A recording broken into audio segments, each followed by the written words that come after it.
Segunda Guerra Mundial não foi decidida apenas nas praias da Normandia ou nas ilhas do Pacífico. Houve um lugar, esquecido por muitos livros de história, que serviu como a jugular dos aliados. Um lugar onde o asfalto derretia sob o sol e o céu nunca dormia. Estamos falando de Parnamirim, no Rio Grande do Norte. Mas enquanto os radares buscavam submarinos nazistas no Atlântico Sul, os pilotos que decolavam desta base relatavam encontros com algo que não constava em nenhum manual militar. Luzes que perseguiam caças, esferas de fogo que desafiavam a física. Fenômenos que décadas depois ainda não têm explicação. Hoje, o arquivo Enigma abre as caixas pretas do passado. O que realmente sobrevoava o trampolim da vitória seriam armas secretas de Hitler, ou visitantes de muito mais longe. Para entender o mistério, precisamos voltar a 1943. Natal e a recém-criada Parnamirim não eram apenas cidades estratégicas. Elas eram, estatisticamente, o lugar mais movimentado do planeta. Os americanos transformaram uma plantação de cana e dunas na maior base aérea fora dos Estados Unidos. A localização era perfeita. O ponto das Américas mais próximo da África. Era o trampolim da vitória. A importância era tamanha que o próprio presidente americano Franklin Roosevelt veio pessoalmente se reunir com Getúlio Vargas nas águas do rio Potengi. Mas essa movimentação massiva trouxe uma energia caótica para a região. Milhares de aviões, toneladas de bombas, tecnologia de ponta, radares experimentais e comunicação via rádio de alta potência. Se existe uma teoria na ufologia de que nós atraímos o olhar deles quando desenvolvemos tecnologia bélica, Parnamirim era um farol aceso na escuridão do universo. À noite, a missão dos pilotos era solitária e perigosa. Voar sobre o Atlântico escuro, caçando submarinos e U-boats alemães que afundavam navios brasileiros. O medo era constante. Mas, nos relatórios de inteligência dos aliados, começou a surgir um padrão perturbador. Pilotos voltavam pálidos.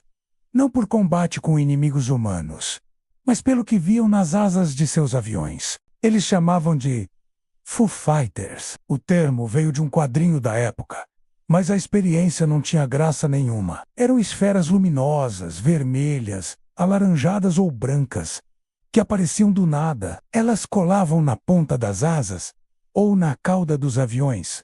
O mais assustador, elas brincavam com as aeronaves. Um bombardeiro pesado demora para fazer uma curva, mas essas luzes faziam curvas de 90 graus em velocidades hipersônicas.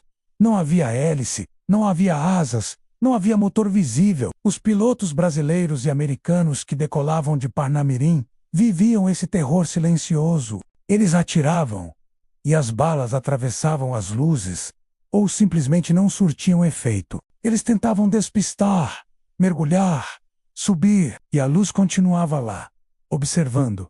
O clima de paranoia era total. O comando aliado em Natal tinha certeza.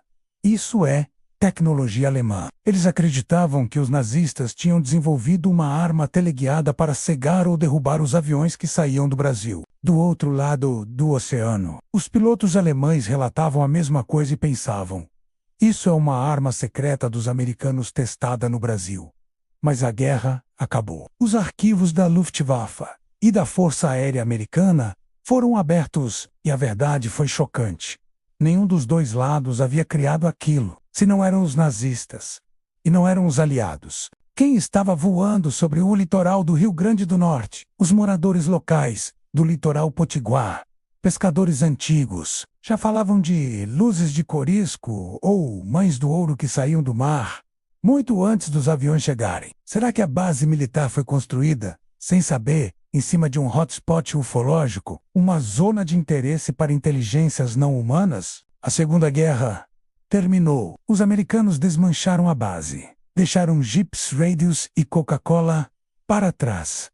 A vida voltou ao normal. Mas a conexão do Rio Grande do Norte com o espaço não parou por aí. Anos depois, Parnamirim e a região vizinha se tornariam o berço do programa espacial brasileiro. com a criação da barreira do inferno, coincidência ou uma predestinação geográfica. Até hoje, a região é monitorada. Relatos de pilotos comerciais e militares sobre luzes estranhas na costa do Nordeste continuam acontecendo. Agora sob o nome técnico de UAP, fenômenos aéreos não identificados. Mas aqueles jovens soldados de 1943 foram os primeiros a encarar o desconhecido olho no olho. Muitos documentos daquela época foram queimados ou classificados como segredo do Estado, antes dos americanos deixarem o Brasil. O que realmente aconteceu nas noites escuras sobre o Atlântico talvez nunca seja oficialmente revelado, mas as histórias permanecem. O trampolim da Vitória lançou o mundo para a liberdade, mas também pode ter sido a porta de entrada para um dos maiores mistérios do século XX. E você, sua família tem histórias dessa época no Nordeste? Já viu algo estranho no céu do litoral? Comenta aqui embaixo. A sua história pode ser o tema do próximo vídeo. Não se esqueça de se inscrever e ativar o sino. Aqui, o mistério nunca termina. Este foi o Arquivo Enigma.